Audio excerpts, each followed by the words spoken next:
नमस्ते शिवानी, तपाईलाई फेरि पनि स्वागत छ मेरो सरोज राई ब्लगमा। र आज चाहिँ हामी जाँदैछौँ पछि चाहिँ एकदमै चेलेर चाहिँ किनभने चाहिँ बिहान बिहान ब्लग बनाउँदैछु किनभने चाहिँ नाइराको स्कुल पनि जाँदैछौँ अनि आज चाहिँ भाइलाई पनि लिएर जाँदैछौँ चेकअपमा। के भयो ल छिटो उठो। अनि अब चाहिँ ब्लग स्टार्ट गरिहालेको किनभने चाहिँ अब हामी जाँदैछौँ त भाइलाई चाहिँ जस्तो कि तपाईँले पहिलाको ब्लगमा हेर्नुभयो होला भाइलाई चाहिँ एनआइसीमा राख्नु भएको थियो नि त, त्यही भएर चाहिँ 1 सालसम्म चाहिँ चेकअपमा जानुपर्छ। त्यही भएर चाहिँ आज चाहिँ चेकअपको इसी गर्यो चेकअपमा लिएर जानुपर्छ। त्यही भएर चाहिँ हामी हतार हतार गर्दैछौँ नानीलाई चाहिँ स्कुलमा हालेर अनि त्यसपछि चाहिँ डाइरेक्ट जान्छु अनि नानालाई पनि लिएर जान्छु किनभने छिटो लाग्छ नि त नाइराको। अनि नाइरालाई चाहिँ नानासँग राखिदिन्छु पठाइदिन्छु अनि हामी चाहिँ छिटै गइहाल्छौँ किनभने चाहिँ अब त्यहाँ गाडी राख्नु जग्गा पनि हुँदैन नि त। त्यही भएर अनि अब चाहिँ तपाईँहरूलाई एकछिन पछि फेरि पनि भेट्छौँ। तबसम्म चाहिँ हेर्दै गर्नुहोस् होला मेरो सरोज राई ब्लग। पापा छोराको एकदम हाँस उठ्दो हुँदैछ। अनि अब चाहिँ जाँदैछौँ हामीहरू एकदमै हतार हतार सबै। हजार अर्को ब्ल्याङ्केट कुन चाहिँ आइसन न त्यो पिङ्क छ होला सुकाएर लिएर आउँछ। 2 पल्ट गइरहेको म माथि पिङ्क वाला त्यहाँ छ हेर त बाहिर सुकाएको छु त्यो लिएर आउँ। अनि अब चाहिँ हामी जाँदैछौँ अनि नाइरासँग जानुहुन्छ तल। भाइलाई चाहिँ बोक्नुहुन्छ। Bye bye bye bye. सुई त होइन चेकअप सुई अस्ति लगायो।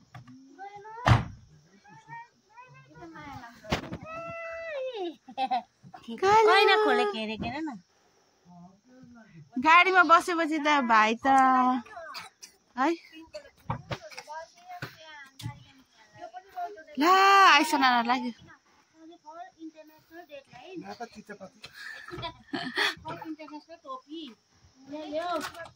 ल अनि अब चाहिँ हामी गएको नाइराको ब्याग नाइराको स्कुलको ब्याग पनि स्टार्ट भइसकेको छ गाडी।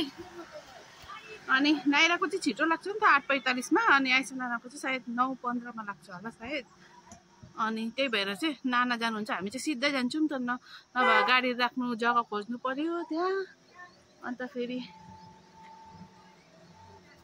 गाडी राख्ने जग्गा खोज्नु पर्यो फेरि उसलाई राख्नु पर्यो तल पुऱ्याउनु पर्यो बेर नलागिकन आउनु पर्यो। त्यही भएर चाहिँ कि छिटो लाग्छ अनि त्यही भएर चाहिँ नाना जानु हुँदैछ फर्किहाल्नुहुन्छ। अनि अब कसरी सुन्दा मान्छे जाने पो त्यस्तो गर्छ मेरो हस्बेन्डले चाहिँ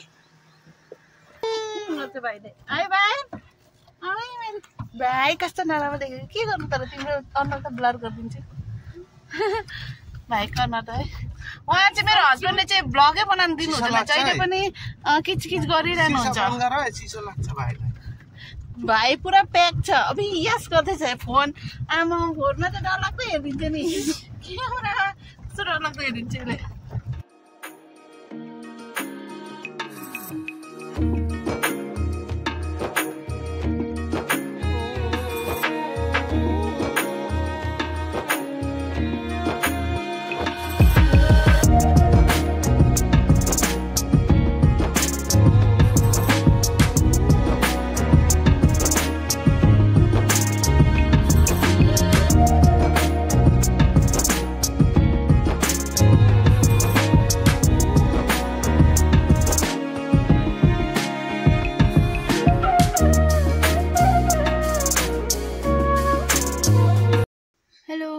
अनि एकछिन यता बसिरहेको छौँ किनभने चाहिँ मलाई चाहिँ टाउको दुख्यो कि चक्कर कस्तो भयो कि अन्त नास्ता नखाइकन आएको नि त म। अनि त्यही भएर चाहिँ हस्बेन्डलाई चिप्स लिनु पठाएको थिएँ म। अनि अब चाहिँ अनि पानी अनि कुरकुरे ल्याइदिनु भयो हस्बेन्डले अनि चिप्स।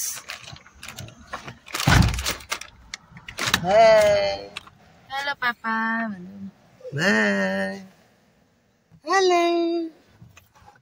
अनि म चाहिँ खाँदै हिँड्ने अब एकछिन भाइ पनि उठ्यो नि नाइराहरूलाई चाहिँ त्यता छोडिदिउँ अनि त्यता चाहिँ गाडी पुरा जाम हुन्छ नि त जाम लाग्छ कि त्यही भएर चाहिँ उहाँहरूको चाहिँ भिडियो गरेन अब चाहिँ फेरि पनि हिँडेको हामी कहाँ आइपुग्यो बाबा कुसुमबेङ फाटक कुसुमबेङ फाटक आइपुग्यौँ अब चाहिँ हिँडेको हामी अनि हामी कहाँ आइपुग्यो बाबा डाली गुम्बा आइपुग्यौँ अनि गुम्बा देखादेऊ डालीको गुम्बा हेर्नुहोस् होला डाली गुम्बा आइपुग्यौँ हामी चाहिँ आज चाहिँ हिमाल दामी देख्दैछ कि तपाईँहरूलाई देखाउँ भनेको अलिक अगाडिबाट देखाउनु पर्यो आज चाहिँ हिमाल दामी देख्दैछ आज चाहिँ घाम लागेको छ अलिक मजाको भएको छ दिन चाहिँ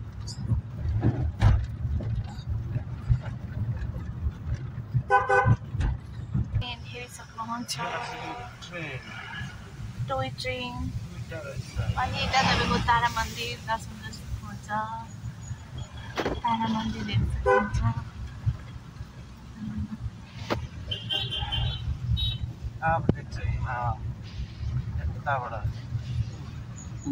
हेर्नुहोस् दामी देख्दैछ कस्तो दामी देख्दैछ दामी वाउ हेर्नुहोस् कस्तो दामी देख्दैछ हिमालय है वाउ दामी देख्दैछ दामी भयो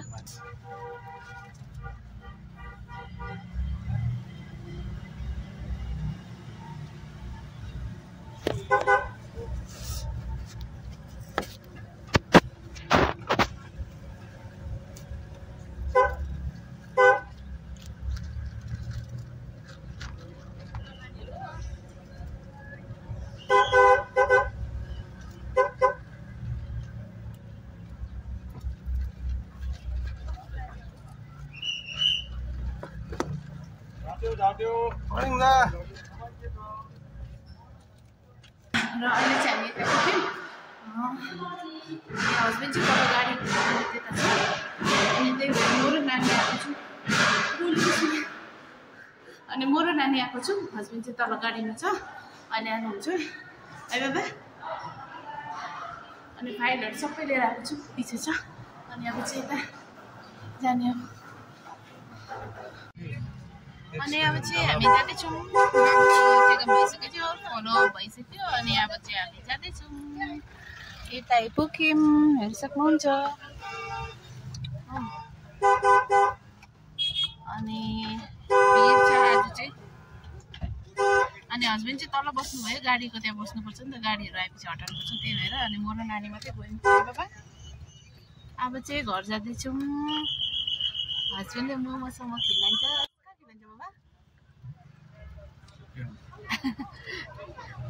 सुकियामा खिलाउनुहुन्छ अरे के अनि हाम्रो भाइको नेक्स्ट चाहिँ अब फेब्रुअरीमा छ है 6 महिनामा छ फलो नेक्स्ट चाहिँ चेकअप फेरि पनि ए उसलाई भोक लाग्छ अनि हाम्रो चाउमिन आइपुग्यो उसले चाहिँ मोमो खाने चिकन मोमो खाएर देखाइदिनुहोस् कस्तो भयो भनिदिनुहोस्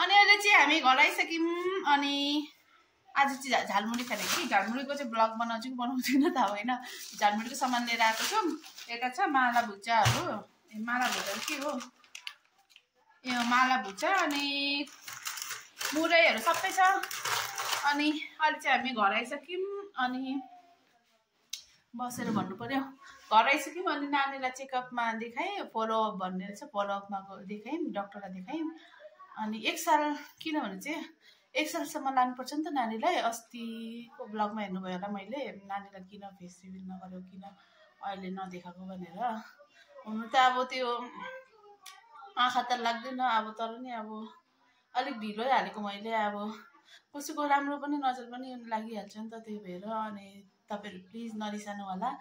पछि चाहिँ हाल्छु, पछि चाहिँ हाल्यो, अहिले चाहिँ हालेन भनेर नसोच्नुहोस् होला, किनभने पछि हाल्छु।